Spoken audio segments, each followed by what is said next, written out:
to AM Talk. Today the subject is on something that ends up on our plates every day.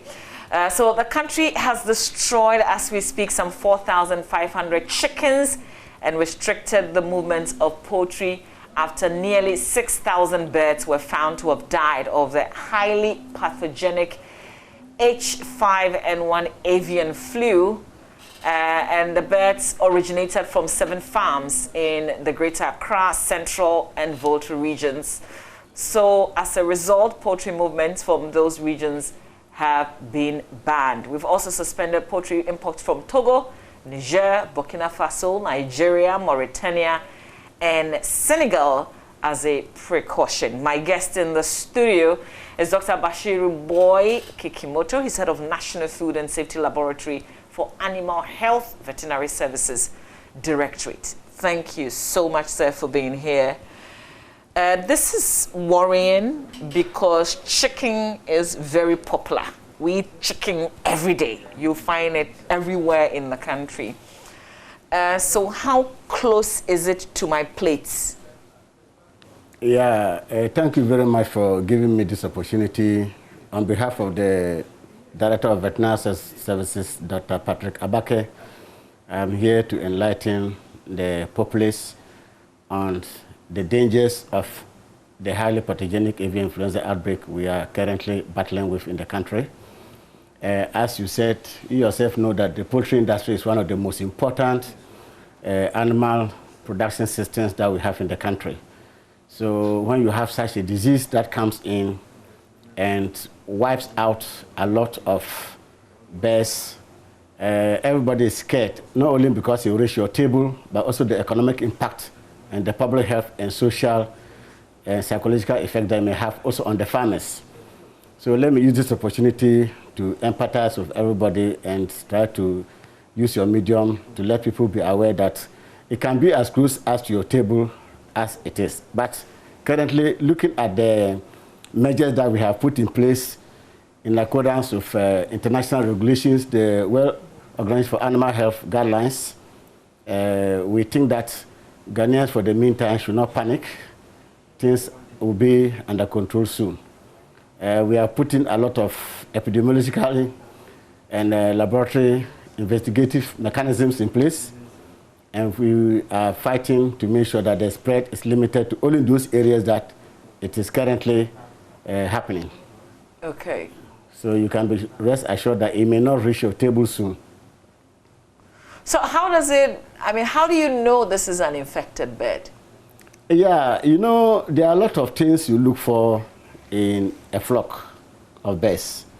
For example, if you observe some sudden deaths of birds and you look at some of the symptoms, like look at the head, you know, swelling head, you look at the wattles, you look at the comb, you see they are all swollen and it becomes cyanotic, they're bluish in color, and they die instantly. In fact, when the highly pathogenic influenza affects a bird, it's momentarily. Even in front of you, they'll be dying in front of you.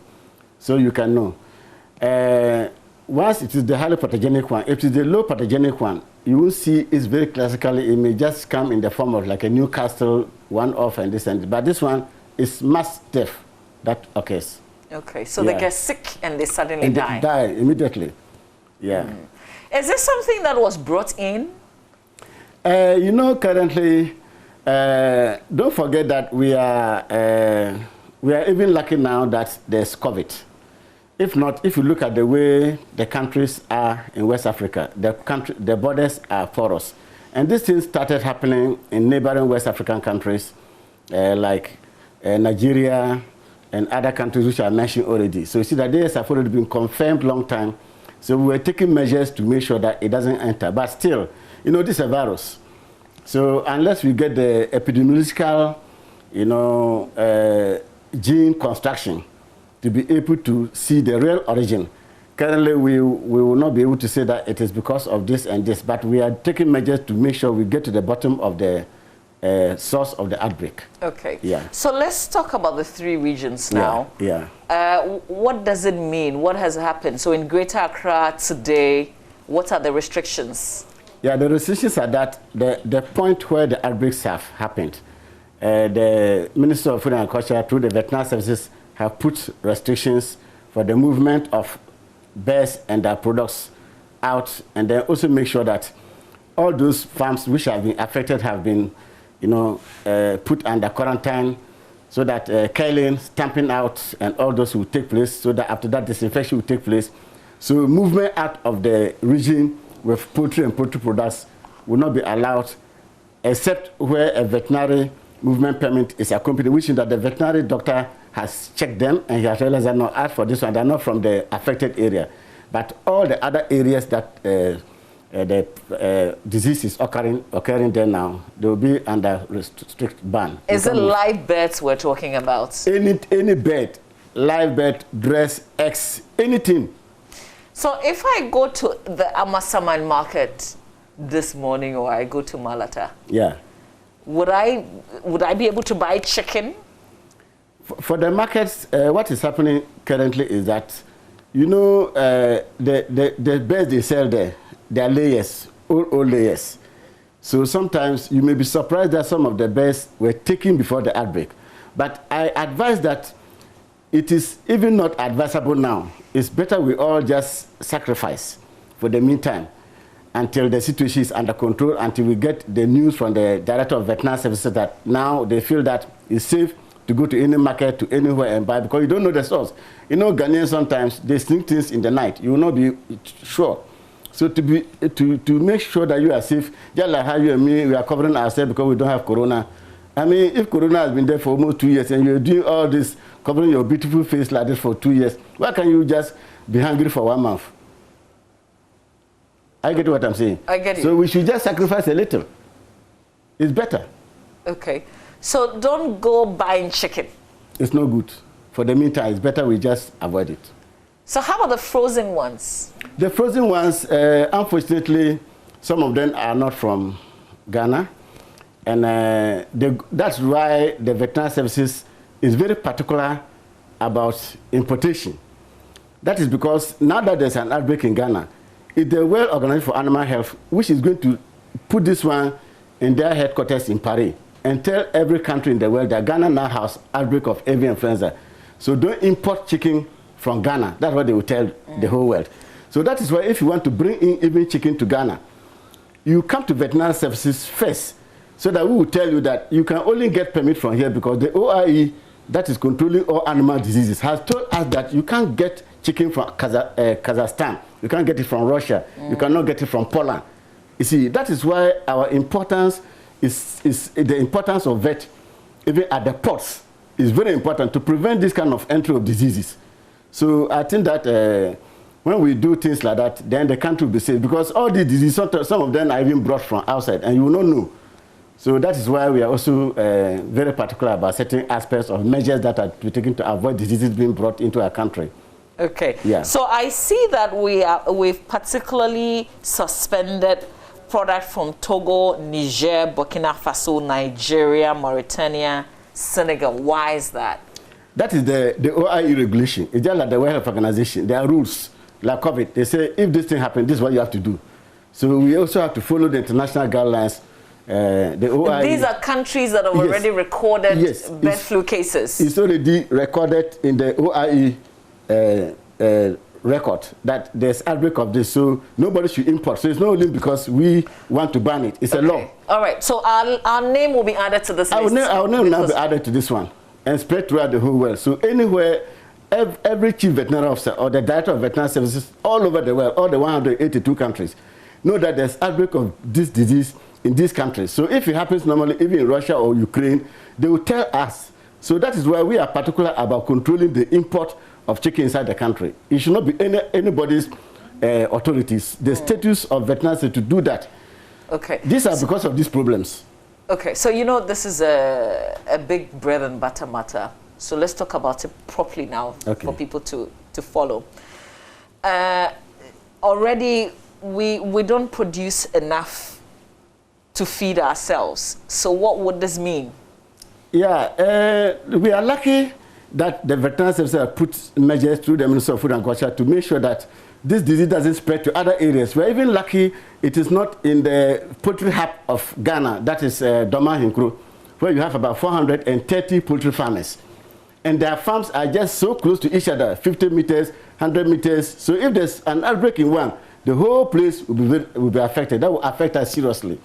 And the Ashanti region has a very high number of birds. We are lucky these regions are still under protection of the veterinary services, not to cross that area. But we are also lucky that it happens in maybe very low poultry producing areas. Yes, because the Volta region, the central region. Greater Accra.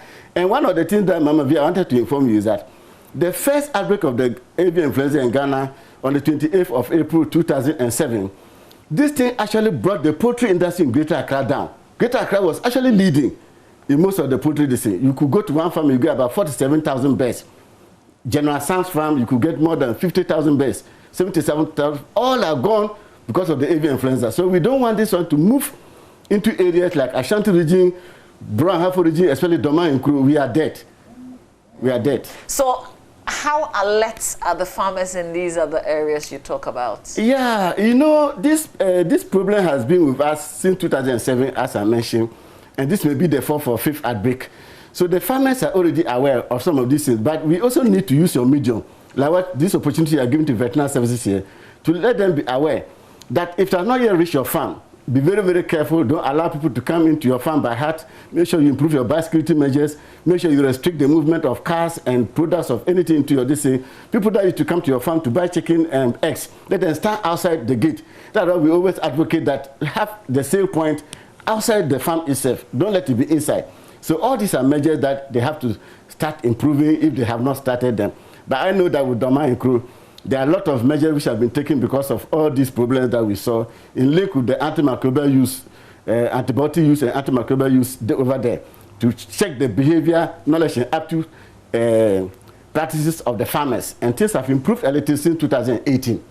Thank you very much. Okay, so the central region and the Volta region, what are the measures? The measures are that the guidelines that the Director of Veterinary Services has announced, they have to follow them.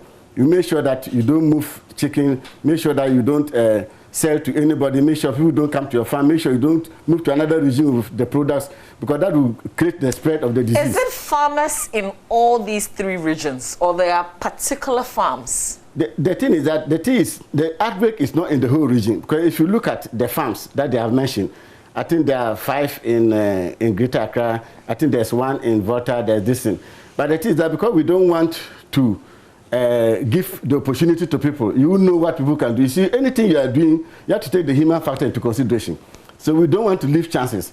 So we want to make sure that the whole of Volta region is on the alert, and those particular farms are cordoned off from entry and out of people. Are you ensuring that these farms don't sell? I mean, are you policing them? No, normally when it happens like that, it's not like we have to police you. We are there already with you. We make sure the place is closed down. We make sure we do the necessary things, the killing, the stamping out, the disinfection, and everything. Make sure we burn all the feed and everything that is remaining there so that it doesn't go away to any other farm. That's the way we always do it, to make sure it is only at that spot. This is expensive. Yeah, you know, Ghana, we import about 400,000 tons of meat, chicken every year, but our own producers produce just about 56,000 tons. So you see the gap that we have. So we allow these diseases also to perpetuate themselves here. We are doomed forever. And the poultry industry, I will tell you, is one of the best surviving animal production systems currently we have in Ghana. The livestock industry is totally non-existent. And also, so the poultry industry, we have to safeguard it. And because if you even look, all the workshops, all the conferences, everything that we do in this country now, it's more about poultry. Either when you go to workshop, it is rice and chicken, it is eggs or something, they watch everything. So we have to make sure we safeguard this thing. Yes, so... Let's talk about eggs. Yeah. Is it safe to consume eggs? It is not safe at all, so far as it is from the infected farm. It's not safe, because everything is trans-ovarian. So how do I know if it's from the infected farm or not? That is why you are sure that from now onwards, nothing is going to move to any market for you to buy, because all that will be destroyed on the farm. So when we are destroying, we make sure we destroy the live birds, we destroy the feed, we destroy the bags, we destroy everything on the farm. The eggs, everything. What do you give some sort of compensation to the farmers affected? Oh, as for that one, currently it is not my duty or something to talk about those things. So this will probably be the Ministry of Agriculture. Beyond my level. You and me, we are talking about our table. Okay, so let's stay with it. Table. Great, let's stay with it. Yes, I guess I was just being concerned about the farmers, especially when you talk about the numbers involved. I'm just thinking. Okay, so X for now, I am in the Greater Accra region. I don't know of a farm close to me that is affected or not. But you see, the thing is, I don't know where the eggs and the chicken even come from. So what's the best advice that you give to me? The best advice that I'll give is that, before you can be infected by this disease, there are many ways you can get, either through aerosol or maybe through the feces of the affected bird. You touch it with your bare hands and maybe you wipe your face like the corona. Or maybe you cook some chicken, it's not well cooked. Or you boil some egg, it's not well boiled. And if you boil an egg for about 15 minutes at 70 degrees, you know that the virus is dead. If you also boil the chicken, that. But the problem about avian influenza is that sometimes you don't get it when the thing is cooked. It is in the process of preparing. Just like Ebola. You see, if a monkey has Ebola and you are preparing the monkey, it is not after eating the monkey meat that you get the Ebola. It is during the preparation. So the same thing about avian influenza. If you touch the feathers and you wipe your eyes, if you see a dead bird and you go and touch it with your bare hands, you are risking your life. So cook your chicken very well, cook your eggs very well, and then you are safe. How about the fried eggs? Or if you fry, it's even better. Okay. All right. This one was just for my own, when you fry, it's a protein, so it denatures at 50 degrees. Okay. Denatures. When I first heard about the outbreak, I was thinking the coronavirus, is it going to worsen it or what? I mean, because these are two, how related are they? They're all viruses, and their mode of transmission are almost the same thing. It's aerosol through contact of your eyes, your nose, like how we are covering face masks and that kind of. It's the same thing. These viruses, that's the way they behave. So it is good, even that this corona came first. It has enhanced our IPC, that's infection prevention control measures, hand sanitizing, wash of the hands, biosecurity, biosafety of the people. So all this actually helped us a lot.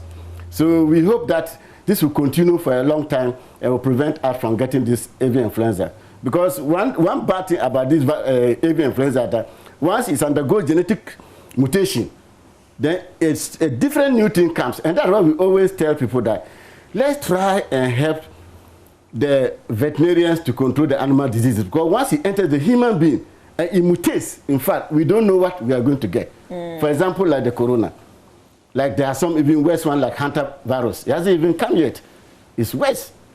So we have to help to prevent the animal diseases from jumping into the human population. Okay, so let's confirm. Yeah. Has it jumped? Have we recorded any cases in human beings in Ghana? As for now, not yet, because we have a One Health platform.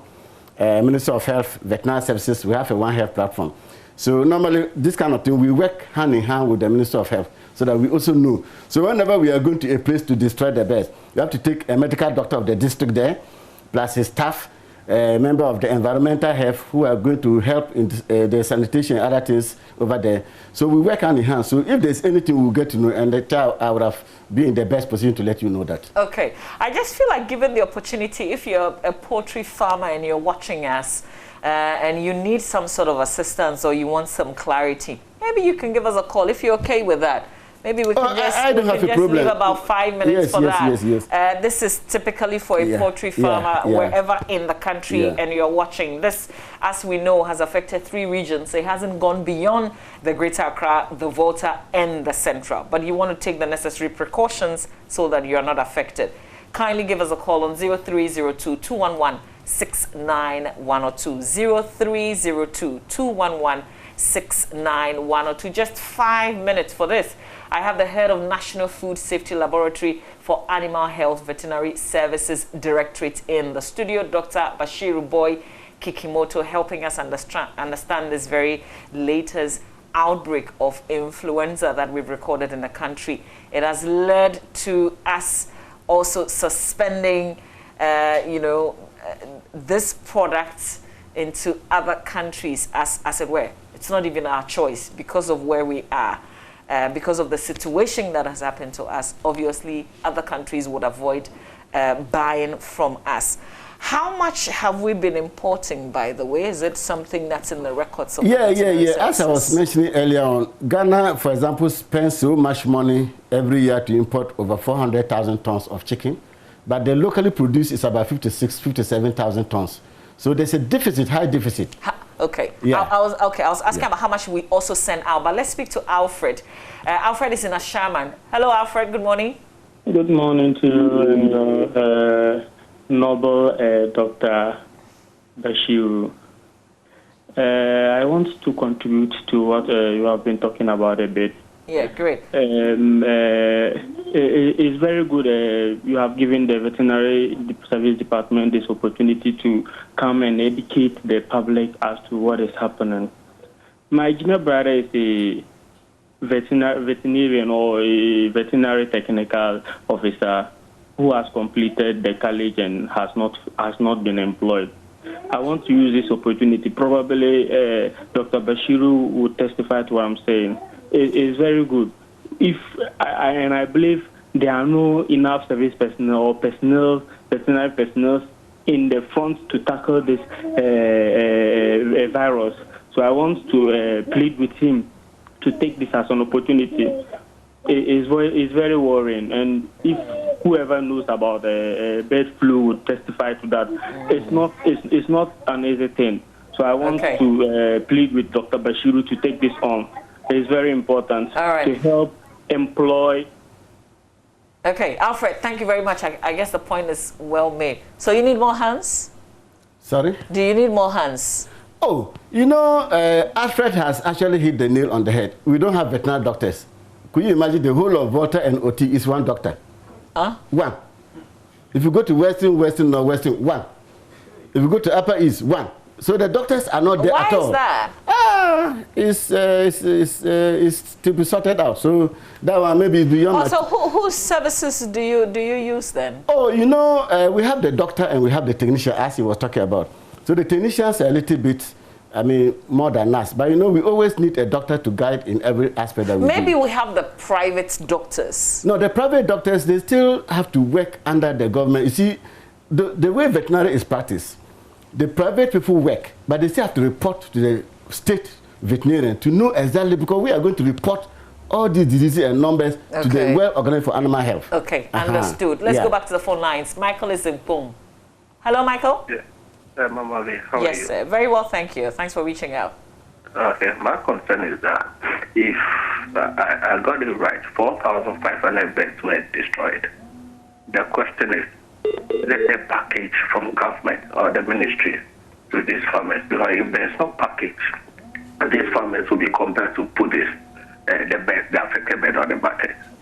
That is my concern. All right, that's something that we haven't verified yet, but that is something that not for the Veterinary Services Directorate to respond to. So we're going to carry that concern forward. In the meantime, Joel is in Brekum. Good morning, Joel. Hello, this is Joe Brekum. Okay, all right, Joe. Thanks for calling. Let's hear you.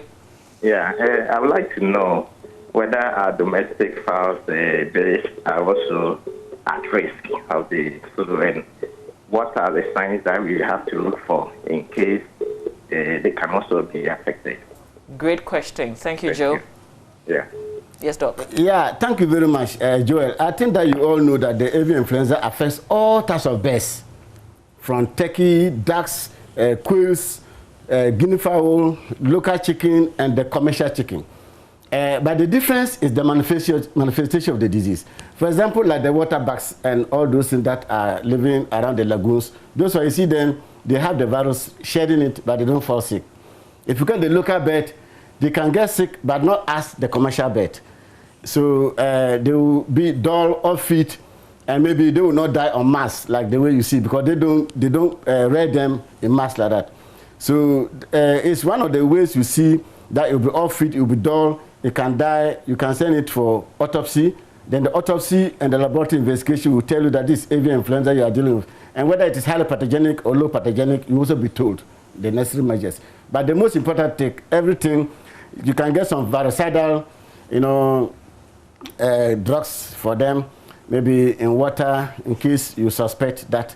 But it's always better you confirm first from the vet. If you have, formerly when it happened, we used to advise if you have a local chicken, and you have some little vercon or some omnicide or something to put for them to drink, you'll be fine. But this time we want to discourage, I want to make sure that the disease is not shared round. So it's the earlier we do it, the better we destroy. Okay. Yeah. So Joe also asked the signs, particularly if you live in the same house with the birds. Yeah. You'll be dull, you'll be off feet, because I have no picture here to show you, and it's always as if feeling cold. Okay. That kind of thing. So when you see that kind of signs, because you know the way your bed is. Today it has changed all of a sudden.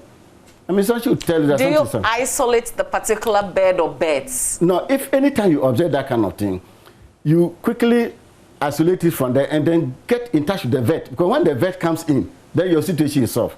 Don't try to do self-medication and other things. Just make sure you quickly call the nearest veterinarian. Oh, my bed today, I've seen that this sign is what is there. I don't know what it is. It was dull. It was moving around yesterday. Today I got up. It's very dull. These have some of these viral diseases. Okay. So that's the way you have to behave. Okay. Yeah. Let's speak to Peter. Peter, you're calling from somewhere in Amanfro, correct?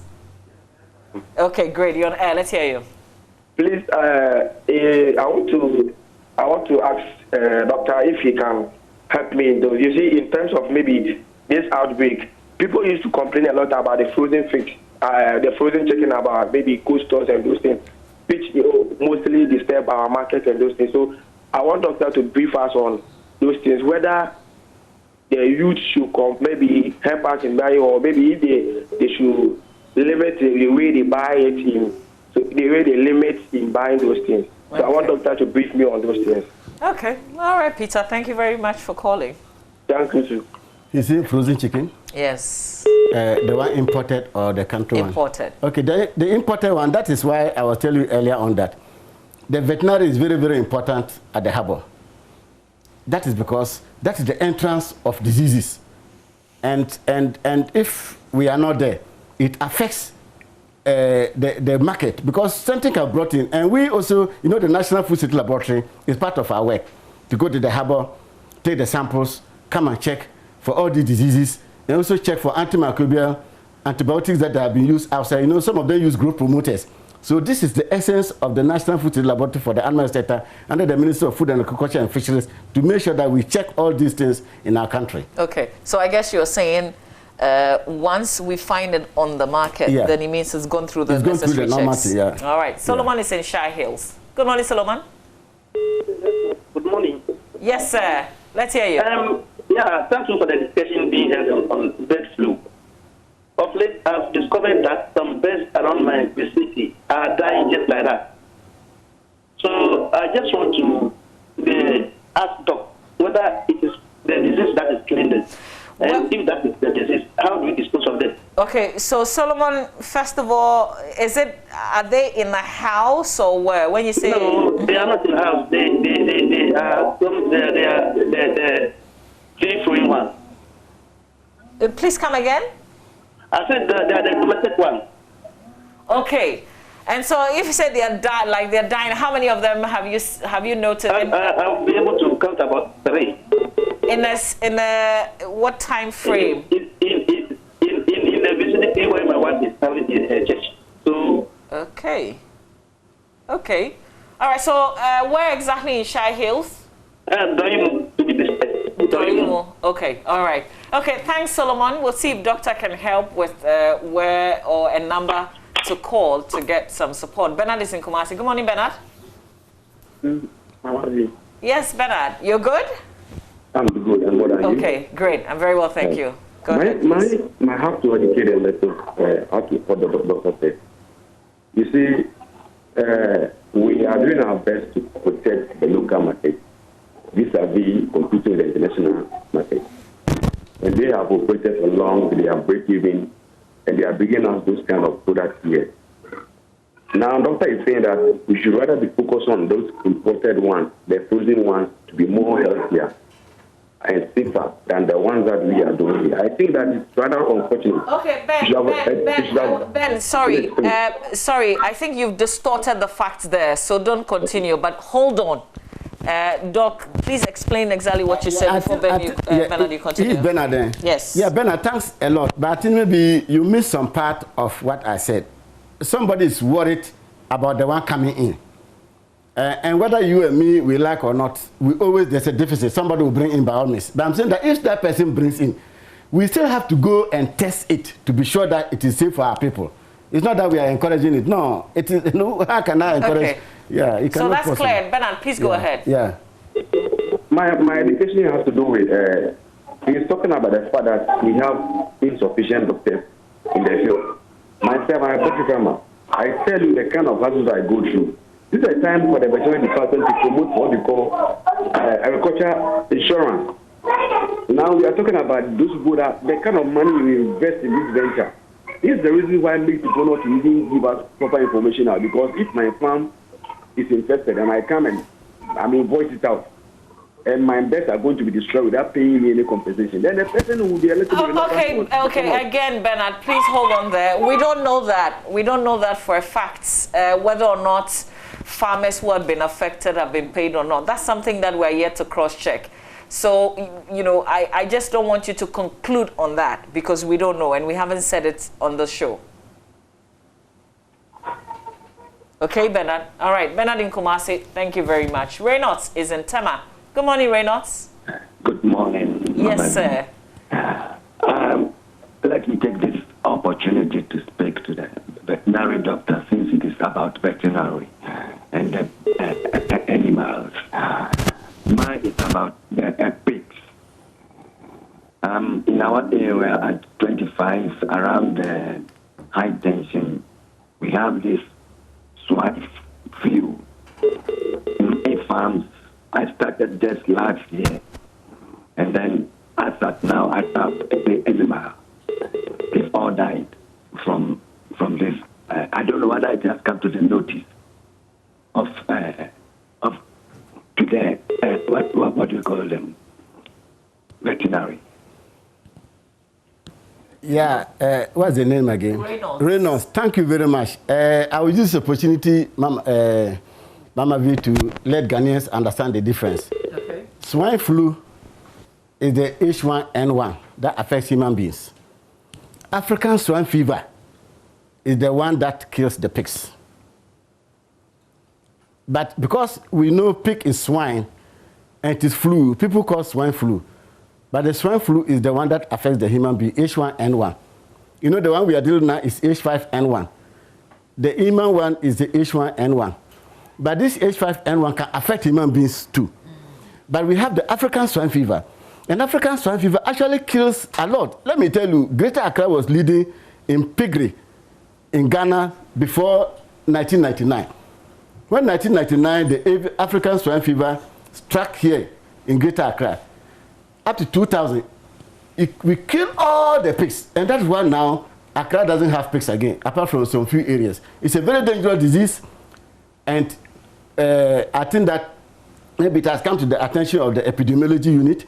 They will make sure they investigate and get the thing to a final conclusion. Because now things have moved to central region, Asin Fosu, Elembele area, where the piggery is there, and the Ashanti region. These are the only areas now you get a lot of pigs. But 2014, the African swine fever also went to Elembele to kill about 607 pigs. So it is a dangerous disease also.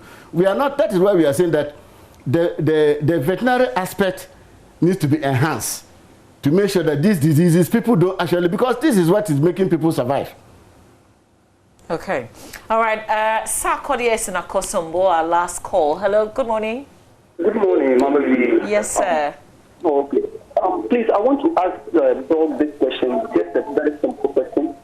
What is happening is that the breakthrough, how does it begin? Because we are closer to water region, just around the corner here. And the eggs that they are bringing from that area to Akosombo, also, I don't understand, because is it affected to the eggs too? That we, the consumers, if we are buying eggs, is it affecting? if we took the eggs or the cold sores around us, what should we do? And we learned that the influenza just sometimes when it happens like that, they don't, they kill them and they bury them. And I'm not sure that if the bird flu, when it's happening to a farm, and when they die, they bury them. They don't bury them. They just send them to the bush and then sell it to the market women. To just roast them and be put it in the market. Okay, so that's a suspicion. That's a suspicion, right? It's not like you've seen. Are you reporting that you've seen someone do that? No, that's a suspicion because I'm seeing that. I'm looking at the way they are saying that if something happens to the birds, they kill them and they bury them. Okay. All right. So, Madam, please, I want Doc to help me with that. Okay, great. Thank you, Sarkodie and Akosombo. No, but what he's saying, that's why I was telling you about the human factor. But the thing is that, so far as we are aware as veterinarians, that thing doesn't exist because we make sure, I have personally participated in it before, and there's no way somebody can do that. Okay, so we close the farm immediately, make sure we prevent anybody from coming in, make sure nothing goes out. Okay, it's finished. Let's talk about it the Ghanaian way. Yeah, the Ghanaian way. When it happens on the farm, you are not there. Yeah. They have to call you. Yes. Okay, I guess what Sarkodie is saying, that there may be some people who want to play smart. So the birds are dying. Yeah. Let me quickly make it look nice and let me ship it off onto the market. Okay. So if it's gotten onto the market like that, how can we tell, Sarkodie, myself, everybody else, and this is not important, this is one within the country. How can we tell that this is an infected chicken or not? Okay, that is why now everything now depends on you as an individual, on the way you handle the bird, the way you cook it, the way you eat it. If everything is done properly, you will not have any issue. Okay. Yeah. And then he also talked about the eggs coming from the Volta region. Should they be worried? Currently, there will not be movement there will not be any movement or product of animal or animal itself, chicken, without veterinary certificate accompanying it from anywhere. It's not possible now. Yeah. Okay. So it means it will be safe. Okay. Yeah. All right. Okay, is there anything that we've missed that you want to, just before we wrap up? I was asking, especially because of the call from Shy Hills, knowing that I don't know if I've spotted any veterinary office in Kokomlemle here. I haven't seen any. But my question is, if you've observed what he observed in Shy Hills and you want to call the attention of someone, how? I think that there's a number of our director which is on the release by the Director of Veterinary, Dr. Patrick Abake, is 024-222-7107. I repeat the number again, Dr. Patrick Abake, Director of Veterinary Services. Telephone number 024-222-7107. You call him, whatever he wants me or any other person to do, he will direct us to do. Okay. Because he's the only one in veterinary who has an address. I don't have address. Okay. All right. Well, Doc, thank you so much for your time. I think you were going to, before I asked the question, you were going to say something in wrapping up. Yes, I was trying to say that Ghanaians should feel safe. They should not be panicked. There should be any fears. So far as that any disease outbreak comes to the attention of the veterinary services, despite our numbers and our thing, with the scientific knowledge that we have, we always know what measures to put in place to make sure that our people don't suffer. Because we all know that all these animal diseases are the same thing that are in the human. And if we let it enter the human population, it will be a disaster for all of us. So we are also doing our best to make sure that Ghana is safe and safe for all of us. Thank you very much. When you crack an egg, can you tell? Oh, when you, no, even if it is not affected by avian influenza, and anytime you crack any egg, also look at the egg. Sometimes you can even crack an egg and see some blood is inside. Sometimes, so all these things are things that you look at. So I don't think you crack an egg, you see some spot of blood, and you want to fry that egg. So it is not under this thing, but it's also if you fry the egg very well, you cook it very well, you are safe that you can eat it. Once you boil up to 70 degrees centigrade, the virus will die. You're good to go. Yeah. All right. Okay, Doc, thank you so much for your time here on the show and talking to about this outbreak. Just a few things for us to clarify. There are concerns And I even raised it in terms of whether or not there's some sort of compensation paid to these farmers affected. That's something that we will find out and share with all of you. I see that that's also your concern as well. The other thing that came up also is the lack of personnel, particularly vet doctors. We're going to raise this issue as well and expand the conversation further. But thank you very much, particularly if you called and if you're a farmer in any part of the country. Well, be aware that there is an outbreak of a flu. It's a deadly one, so please take the necessary precautions so it doesn't get to your farm. We've got more conversations to come here on the AM show. Please do stay with us.